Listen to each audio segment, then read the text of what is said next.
அப்பாவை நம்ம boomer cringey அப்படின்லாம் நம்ம ரொம்ப இதுவாக கிண்டல் பண்ணிலாம் பேசுவோம். அதுக்கு பின்னாடி இருக்க வழி அது இப்போ யோசிச்சா கூட கண்ணு கலங்க அந்த மாதிரி இருக்கு. பெரிய எதிர்பார்ப்போட தக் லைஃப் போய் ஏமாறுறதுக்கு எந்த எதிர்பார்ப்பும் இல்லாமல் இந்த படத்துக்கு வந்து திருப்தியோட போகலாம்.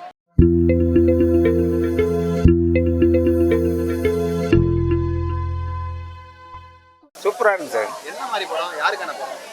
இது ஃபேமிலி கதை, ஃபேமிலியாக பார்க்கலாம், நல்லா இருக்குது. ஒரு ஆட்டோ டிரைவருக்கு எவ்வளோ கஷ்டம் இருக்குன்னா இதுன்னு புரிய வச்சுக்கிறாங்க. அப்போ படுற கஷ்டம் புரிய வச்சுக்கிறாங்க. அது ரொம்ப அருமையான கதை. அந்த பையனுக்கு மிடில் கிளாஸ் ஃபேமிலி தான் அந்த கஷ்டம் வர்றதுக்கு மிடில் கிளாஸ்லேருந்து கஷ்டம் வருது. ஆட்டோ ஓட்டுறவங்களாம் மிடில் கிளாஸ். அதனால் அந்த கதையை நல்லா எடுத்து காட்டிக்கிறாங்க. எதிர்பார்த்த அளவுக்கு இருக்குது. நல்ல கதை, நல்லா டைம் பாஸ்ங்க. Middle class story. காளிவெண்டி எப்படி பண்ணியிருக்காரு? அவர் தான் சூப்பராக பண்ணியிருக்காரு. ஃபேமிலி அந்த மிடில் கிளாஸ் ஃபேமிலியோட லைஃப் ஸ்டைல் எப்படி காமிச்சிருக்காங்க? நல்லா காமிச்சிருக்காங்க ப்ரோ. எமோஷனாக கனெக்ட் ஆகுதா? அந்த அளவுக்கு எமோஷன் பெருசாக இல்லை. இது ஹீரோயின் எப்படி பண்ணியிருக்காங்க? ஹீரோயின் இல்லை, பொண்ணு தான், அவ்வளோதான். நல்லா பண்ணியிருக்காங்க. நல்லா இருந்தது ப்ரோ. பர்சனலாக நிறைய கனெக்ட் ஆச்சு. என்ன மாதிரி படம், யாருக்கான படம்? ஒரு ஃபேமிலி ஆடியன்ஸ்க்கான படம். எல்லாருக்கும் ஈஸியாக கனெக்ட் ஆச்சு. எல்லா ரிலேஷன்ஸும் ரொம்ப இம்பார்ட்டன்ட் கொடுத்து எடுத்து சொல்லியிருக்காங்க. ஃபேமிலி மிடில் கிளாஸ் ஃபேமிலியை பற்றி ஒரு பிளாட்ல போகுது ட்ரெய்லர் பார்க்கும்போது அப்படி இருந்துச்சு. அது எப்படி கனெக்ட் ஆகுது அவங்களுக்கு ஃபேமிலியாக? நிறைய மிடில் கிளாஸ் பற்றி தான் ப்ரோ. ரொம்ப அவங்க எவ்வளோ கஷ்டப்படுறாங்க, அந்த கஷ்டத்துலேருந்து அடுத்த லெவல் மூவ் ஆகிறதுக்கு எவ்வளோ கஷ்டப்படுறான்றதை ரொம்ப ப்ரையாரிட்டியை கொடுத்து எடுத்து காட்டியிருக்காங்க. காளிவெண்டி ஆக்டிங் எப்படி இருந்துச்சு? செம்மையாக இருந்தது ஒர்க் அவுட் ஆச்சு எல்லாமே ப்ரோ. அவர் ஆக்டிங்லாம் சொல்ல முடியாது ப்ரோ. ரியலாகவே வாழ்ந்துட்டு போயிருக்காரு ப்ரோ. நல்லா இருந்துச்சு, நிறைய சாட்டிஸ்ஃபைடாக ப்ரோ. நல்லா இருந்துச்சு ப்ரோ, சூப்பராக இருந்துச்சு. என்ன எதிர்பார்ப்பில் வந்தீங்க? ஏன்னா ஆக்சுவலாக ட்ரெய்லர் ரிலீஸ் ஆச்சு. இல்லை இப்போ ட்ரெய்லர் பார்க்கவே தெரிஞ்சு படம் இப்படி தான் இருக்குன்னு சொல்லிட்டு, மிடில் கிளாஸ் ஃபேமிலி எப்படி இருக்கும்னு சொல்லிட்டு ரொம்ப படத்துக்கெல்லாம் இப்போ எக்ஸ்பெக்டேஷன்லாம் வச்சுட்டு வரதில்ல. யார் சொன்னாலும் அப்படி இப்படின்றாங்க. வந்து பார்த்து நல்லா இருந்துச்சு. ஆக்சுவலாக இப்போ ஒரு 4 பேர் குடும்பத்தில் இருக்காங்க. அண்ணன் தங்கச்சி எப்படி இருக்காங்க, எப்படி மூவ் ஆன் பண்ணுறாங்க, ஒருத்தர் எவ்வளோ கஷ்டப்படுறாங்க, அப்பா எவ்வளோ சின்ன வயசுலேருந்து எவ்வளோ கஷ்டப்பட்டு அவங்கள எல்லாத்தையும் வருத்திக்கிட்டு நம்மளை எவ்வளோ படிக்க வச்சு முன்னேற்றுறாங்க தான் ஒரு அது எப்படி நம்ம கூட கனெக்ட் பண்ணுறாங்கன்னு சொல்லிட்டு படம் ஃபுல்லாக இருக்குது.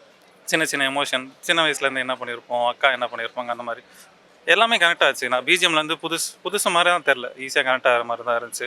அக்கா தம்பி பாண்டிங் அந்த படத்தில் அது ரொம்ப காட்டலை ஆக்சுவலாக. ஏன்னா ரொம்ப பிரிஞ்ச மாதிரி ஆக்சுவலாக ரியாலிட்டியாக எப்படி இருக்கும், சும்மா அந்த கிரிஞ்ச் பண்ணிக்கிட்டே இன்ஸ்டாவில் அக்கா அது அப்படியே தான் இருக்குது. எவ்வளோ ரொம்ப கம்மியாக காமிச்சிருக்காங்க. எவ்வளோ உண்மையாக காமிச்சிருமோ காமிச்சு கிரிஞ்சா அக்கா தம்பி நானும் இப்படி தான் இருப்போம் அப்பெல்லாம் இல்லாமல் எப்படி ரியாலிட்டியில் இருப்போம் அப்படி தான் காமிச்சிருக்கோம். எல்லாமே நல்லா இருந்துச்சு, சூப்பராக இருந்துச்சு. அம்மாவோட கேரக்டர் எல்லாமே சூப்பராக இருந்துச்சு, எல்லாம் பக்காவாக இருக்குது. ஒரு இந்த தக் லைஃப் எனக்கு எப்படி இருக்குன்னு தெரியல, பட் இந்த படம் ஒர்த்து தான் வந்து பார்க்கும். மிடில் கிளாஸ் லைஃபு அது கரெக்டாக எடுத்து காட்டியிருக்காங்க. அவங்க அந்த பாண்டிங் இருந்ததில்ல, அந்த பிரதர் சிஸ்டர் பாண்டிங். அவங்க சொன்னாங்கல்ல தட் ரொம்ப டிஸ்டன்ஸாக இருக்கும் அதுன்ட்டு, அந்த இது வந்து கொஞ்சம் இதுவாக இருந்தது. எப்படி சொல்கிறது, ஒரு மாதிரி டச்சிங்காக இருந்தது. நல்லா இதுவாக அவங்க பேசுகிற இதெல்லாம் சூப்பராக இருந்தது. எமோஷன்ஸ்லாம் ரொம்ப காமெடி அவ்வளோ நல்லா இருந்தது, சூப்பராக. சரி, nice movie.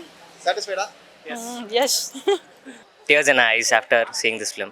Super feel good film and இப்போ இருக்கிற ஸ்ட்ரெஸ்ல கொஞ்சம் ரிலாக்ஸ்டாக 2.5 hours 3 hours பார்க்கலாம்னா இட்ஸ் a good film. காளிவெண்டி ஆக்டிங் awesome bro. அவர் ஹைலைட். அவர் இல்லைன்னா படம் இல்லை.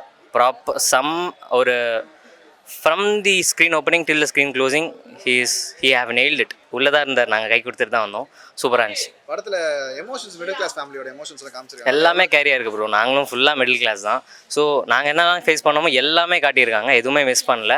அட் தி சேம் டைம் ரொம்ப ஹர்ட்ஃபுல்லாகவும் காட்டல, எல்லாமே வந்து பேடாகவும் போகல, எல்லாமே மேனேஜ் பண்ணுறது தான் மிடில் கிளாஸ். ஸோ அது கரெக்டாக காட்டியிருக்காங்க. எமோஷன்ஸ் போட்டு ஃபுல்லாக காமிச்சு எமோஷன்ஸ் மட்டுமே இருக்கல, காமெடியும் கிளப் ப்ரோ. காமெடியும் இருக்குது, எமோஷன்ஸும் இருக்குது. So it's nice. படம் பார்த்து வெளியே வரும்போது எப்படி ஃபீல் ஆகுது? Happy bro, pleasant and happy. ஏழ்மையான இருக்கிறவங்க பரிமளா இருக்கிறவங்க கதை நல்லா இருக்குது. மிடில் கிளாஸ் ஃபேமிலி நல்லா இருக்குது. ஆடம்பர செலவு இல்லாமல் நார்மலாக வளரும். கஷ்டம் தான் முக்கியம், அதுதான் முக்கியம். கதையில் வந்து கஷ்டம் எப்படி இப்படி பண்ணுறாங்க, மற்ற ஜனங்க மிடில் ஜனங்க எப்படி பண்ணுறாங்க. படம் நல்லா இருக்குது, பிடிச்சது படம். அதாவது படம் வந்து போர் அடிக்காமல் நார்மலாக போகுது. அந்த பழைய நீங்கள் இந்த சண்டை போயிட்டு அதெல்லாம் பார்த்து நார்மலாக படம் பார்க்கலாம். 2-3 டைம் பார்க்கலாம். Okay sir. எனக்கு ரொம்ப பிடிச்சிருந்தது ப்ரோ. எனக்கு இது பர்சனலாக கனெக்ட் ஆச்சு. எனக்கு நிறைய விஷயம் கனெக்ட் ஆச்சு.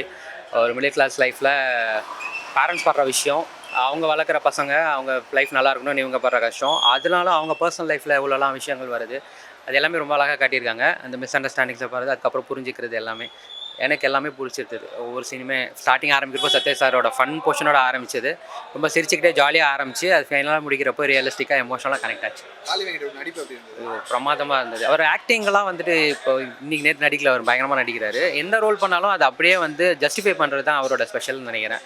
அது ரொம்ப அழகாக பண்ணியிருக்காரு. ஒரு சின்ன இந்த ரோலில் பண்ணாலும் சரி, ஒரு பெரிய வயசு பசங்களுக்கு அப்பாவாக நடிக்கிற ஒரு ரோலாக இருந்தாலும் சரி, அதை ஜஸ்டிஃபை பண்ணணும், அப்போ தான் நம்மளை ஏற்றுக்க முடியும். அதை ரொம்ப அழகாக பண்ணியிருக்காருன்னு நினைக்கிறேன்.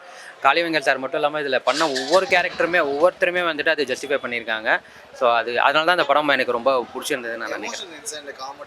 எனக்கு அதான் சொல்கிறேன், இது வந்து காமெடி ட்ராக்கெல்லாம் போகாமல் இன்ஸ்டண்ட்டாக நம்ம ரியல் லைஃப்பில் நடக்கிற கேரக்டர்ஸ் வந்து நம்ம மீட் பண்ணும்போது யார் கூட இருக்கும்போது நம்ம ஹாப்பியாக இருப்போம். அவங்களோட அந்த கவுண்டர் லைனாக இருக்கட்டும், சத்யராஜ் சார் பண்ணுற அந்த ஃபன்னாக இருக்கட்டும், அதுக்கப்புறம் ஸ்லோவாக அது எமோஷ்னலாக நம்ம நிஜ வாழ்க்கையோட ரொம்ப ஈஸியாக கனெக்ட் பண்ணிக்கக்கூடிய அளவுக்கு யதார்த்தத்துக்கு நெருக்கத்தில் எடுத்திருக்காங்க. அது நிறைய படம் யதார்த்தத்துக்கு நெருக்கத்தில் இருந்தாலும் நம்மளுக்கு அது பெருசாக கனெக்ட் ஆகாது. பட் இந்த படம் அது பண்ணியிருக்கு. பயங்கர சாட்டிஸ்ஃபேக்ட். நான் வரும்போது அழுதுட்டேன். ஆக்சுவலாக எனக்கு நிறைய விஷயம் எனக்கு ரொம்ப பர்சனலாக கனெக்ட் ஆச்சு. ஸோ எனக்கு ரொம்ப பிடிச்சிருந்தது. எனக்கு நம்ம நிறையா இருந்தது. ஃபைனலாக வந்து அது ரொம்ப சிம்பிளான சீனு. கிளைமேக்ஸில் வந்து எல்லாம் ஒன்று உட்காந்து சாப்பிட்ற சீனு. அதுக்கு சத்யராஜ் சார் பேக்ரவுண்ட் வாய்ஸ் வந்து நம்ம கடைசியாக எப்போ சாப்பிட்டோன்னு அது எனக்கு அப்போ ரொம்ப பர்சனலாக கனெக்ட் ஆச்சு. அது ரொம்ப சின்ன சீன், சிம்பிளான சீன். ஆனால் அதுதான் அந்த படத்தோட பெருசாக நினைக்கிறேன். ரொம்ப சிம்பிளான விஷயத்தை எடுத்து கூட நம்மளை யோசிக்க வைக்கிறப்போ நம்மளை அறியாமல் சிரிக்க வைக்கிறதா இருக்கட்டும், அள வைக்கிறதா இருக்கட்டும், அதை பர்ஃபெக்டாக பண்ணியிருக்காங்க. அதுதான் சினிமா. அதை வந்து ரொம்ப பர்ஃபெக்டாக பண்ணியிருக்காங்க. நல்லா இருந்துச்சு. நல்லா இருந்துச்சு. எமோஷன் வர இடத்துல அடுத்த செகண்ட் ஒரு காமெடி வந்து, ஸோ அது பேலன்சிங்காக இருந்தது. நல்லா இருந்துச்சு. நடிச்ச மாதிரியே இல்லை. அவர் ரியலாக அப்படியே வாழ்ந்துட்டு இருக்காரு இந்த படத்தில். அவர் கண்ணனாவே இதுக்கப்புறம் காளி வெங்கட்ட கண்ணன் தான் கூப்பிடுவாங்கன்னு நினைக்கிறேன். ஏன்னா நடித்த மாதிரியே தெரியல. அந்த மிடில் கிளாஸ் ஃபேமிலி மேனாக நம்ம நினைப்போம் 15,000 ரூபாயில் எப்படி ஓட்ட முடியும் லைஃப் அப்படின்றத அது ரொம்ப அழகாக காட்டியிருந்தாங்க. ஒரு ஆட்டோ டிரைவரோட லைஃபாக இருக்கட்டும், ஒரு மிடில் கிளாஸ் ஃபேமிலியாக மேனாக இருக்கட்டும், ரொம்ப நல்லா நடிச்சிருந்துருக்கு. அப்பா பொண்ணு பாண்டிங் விட அதில் பையன் பாண்டிங் ஒரு சீன் வரும். பையன் சாரி சொல்ல யோசிக்கிற மாதிரி. அதெல்லாம் ரொம்ப ரிலேட்டபிளாக இருந்துச்சு. நம்மளாம் அப்பா கிட்ட கடைசியாக எப்போ சாரி சொன்னோம்லாம் எனக்கே ஞாபகம் இல்லை. அதெல்லாம் ரொம்ப ரிலேட்டபிளாக இருந்துச்சு. ஆமாம், கிளைமேக்ஸ்லாம் கண்கலங்க வச்சுட்டாங்க.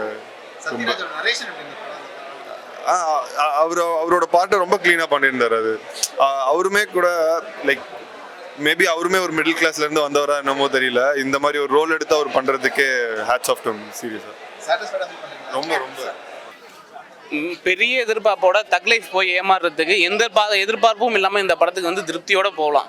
நம்மளை அப்படியே ஸ்க்ரீனில் பார்க்குற மாதிரி இருந்துச்சு. நம்ம தான் இருக்கோம். நம்ம வந்து சின்ன பிள்ளையாக இருந்ததுன்னா அதுக்கப்புறம் படிக்கிறது, அதுக்கப்புறம் வேலைக்கு போகிறது, நம்ம ஃபேமிலிக்காக கஷ்டப்படுறது, நமக்காக நம்ம ஃபேமிலி கஷ்டப்பட்டது, அது எல்லாத்தையும் நம்மளோட பயோகிராஃபியை அப்படியே ஸ்க்ரீனில் பார்த்த மாதிரி தான் இருந்துச்சு. ரொம்ப கனெக்ட் ஆச்சு. அப்பாவை மிஸ் பண்ணுறாங்க எல்லாருமே, கண்டிப்பாக அழுதுருவாங்க. நிறைய சென்டிமெண்ட் இருக்குது. ஒரு சென்டிமெண்ட் காட்சி முடிஞ்சு அடுத்த காட்சியே காமெடியாக இருக்குது. ஸோ அந்த சென்டிமெண்ட்டில் நம்மளை உறைஞ்சி போக வைக்காமல் கொஞ்சம் கிரிஞ்சு பூமர்தனம்லாம் இல்லைன்னு சொல்ல முடியாது. ஆனால் இப்போ பாசம் காமிக்கிறதே கிரிஞ்சுன்னு ஆனதுக்கப்புறம் ரொம்பவே கனெக்ட் ஆச்சு. டூரிஸ்ட் ஃபேமிலி எந்த அளவுக்கு இருந்துச்சோ அதே அளவுக்கு இருக்குது படம். செம்மையாக இருந்துச்சு. நிறைய இடத்துல எல்லாருக்குமே அவங்க அப்பாவை ஞாபகப்படுத்திடுவார். எல்லாருமே அவங்க அப்பாவை நினச்சி அழ வச்சுருவார். அவரோட ஒய்ஃபு ரோஷினி, அவர் பையனாக வர்றவங்க எல்லாருமே சூப்பராக பண்ணியிருந்தாங்க. படத்துல எமோஷன்ஸ் எந்த அளவுக்கு இருக்கு, அந்த எந்த அளவுக்கு நம்ம எடுத்துட்டு போற மாதிரி இருக்கு வீட்டுக்கு? நம்மளை பார்க்குற மாதிரி இருக்குது. ஒரு இடத்துல வந்து நம்மளோட அப்பாவை பார்க்குற மாதிரி இருக்குது, இன்னொரு இடத்துல நம்மளோட பசங்களை பார்க்குற மாதிரி இருக்குது. ஸோ எல்லா எமோஷனுமே நமக்கு ஈஸியாக கனெக்ட் ஆகுது. எங்கேயுமே வந்து அந்நியமாக இல்லை. டூரிஸ்ட் ஃபேமிலியில் கூட அவங்க பேசுகிற மொழி வந்து நமக்கு ஒரு வித்தியாசமான மொழியாக தெரியும். இதில் வந்து நம்ம பேசுகிற மொழி அவங்களும் பேசுகிறாங்களா, ஸோ அது வந்து நம்மளே பர்சனலாக ஸ்க்ரீனில் பார்க்குற மாதிரி இருக்குது. நமக்கு தெரியாமல் நாள் ஃபுல்லாக நம்மளை வீடியோ எடுத்து அதை நம்ம ஸ்க்ரீனில் போட்டு பார்க்குற மாதிரி இருக்குது. பயங்கர satisfied. One of the sweetest movie ever. ஸ்வீட்னா திகட்டாத அளவுக்கு ஸ்வீட்டு, அவ்வளோ ஸ்வீட். எல்லா கேரக்டர்ஸுமே சரி. காளி வெங்கட் சார்லாம் ஸ்க்ரீனில் பார்க்கும்போதே அவர் எமோஷ்னலாக பார்த்தா நம்மளுக்குமே ரொம்ப ரொம்ப எமோஷன் ஆகுது. அந்த அளவுக்கான ஒரு கேரக்டர். எல்லாமே நல்லா இருந்தது மூவியில். எதுவுமே ஓவராக இருக்கோ அப்படின்னு சொல்கிற அளவுக்கு எதுவுமே இல்லை. படத்தில் கேரக்டர்ஸ்லேருந்து எல்லாமே செம்ம ஸ்வீட்டாக இருந்தாங்க. So it was so emotional and ரொம்ப ரொம்ப நல்லா இருந்தது படம். 110%, 200% சொல்லலாம். அந்தளவுக்கு நம்மளோட டெய்லி லைஃப்பை தான் வந்து மூவியாக எடுத்திருக்காங்க. அது பார்க்கும்போது ஃபஸ்ட்டு எப்பயும் போல் நடக்கிற கஷ்டம் இதை காமிப்பாங்கன்னு நினச்சோம். பட் இதோட ப்ளஸ் என்னென்னா லைக் நம்ம லைஃப்லேயே சின்ன சின்ன அழகான மொமெண்ட்ஸ் எல்லாம் நடக்கும் இல்லையா, அதெல்லாம் ரொம்ப ஹைலைட் பண்ணி காமிச்சது தான் படத்தோட ப்ளஸ்ன்னு நான் நினைக்கிறேன். கதையே சத்யராஜ் நரேஷன்ல தான் போகுது. அது எப்படி இருக்கு? ரொம்ப நல்லா இருக்கு. அவரோட வாய்ஸ் ஓவர் கேட்க தான் நமக்கு லைக் அவர் யூஸ் பண்ணுற சில நம்ம டே டு டே லைஃப்ல யூஸ் பண்ணுற டேர்ம்ஸ் எல்லாம் யூஸ் பண்ணும்போது நம்மளே அறியாமல் சிரிப்பு வருது. அந்த அளவுக்கு நல்லா இருந்தது. அந்த நரேஷனோட கொண்டு போனதுனால மூவி இன்னும் ஒரு செரியும் அந்த கேக் மாதிரி இருந்தது. சூப்பராக இருந்தது. நம்ம டே டு டே லைஃப்ல நடிக்கிற காமெடிஸ் தான், ஆனால் அது ஸ்க்ரீனில் பார்க்கும்போது கண்டிப்பாக சிரிப்பு வருது. அந்த அளவுக்கு ரொம்ப ரொம்ப 100%. சூப்பராக இருந்துச்சு பிரதர். சான்ஸ் இல்லை, நான் எதிர்பார்க்கல. ஏதோ ஒரு மெட்ராஸ் மேட்டின்னு சொல்கிறாங்க, ஸோ இந்த சூப்பர் டீலக்ஸ் மாதிரி ஏதாவது ஒன்று இருக்க போதுன்னு பார்த்தேன். அப்படிலாம் கிடையாது. ஒரு மிடில் கிளாஸ் ஃபேமிலியை அப்படியே கொண்டு வந்து அதை என்னோட ஃபேமிலியை நான் அப்படியே பார்த்தேன் அப்படின்ற மாதிரி. அப்பாவை நம்ம பூமரு கிரிஞ்சி அப்படின்லாம் நம்ம ரொம்ப இதுவாக கிண்டல் பண்ணிலாம் பேசுவோம். அதுக்கு பின்னாடி இருக்க வலி அது இப்போ யோசிச்சா கூட கண்ணு கலங்குது. அந்த மாதிரி இருக்கு உண்மையிலேயே.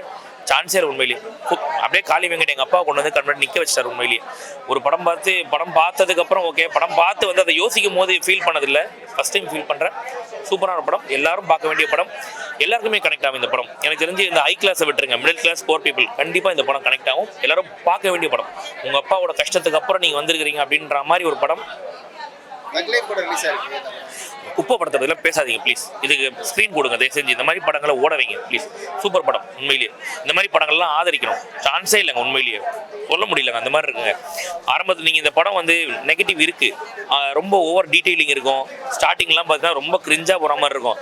ஒரு கட்டத்துக்கு மேலே படத்தோட நம்ம ட்ராவல் ஆக ஆரம்பிச்சிருவோம். கிளைமேக்ஸ் போர்ஷன்லாம் அந்த மியூசிக் அந்த படமாகவே மியூசிக் மாறிடும் ஃபுல்லாகவே.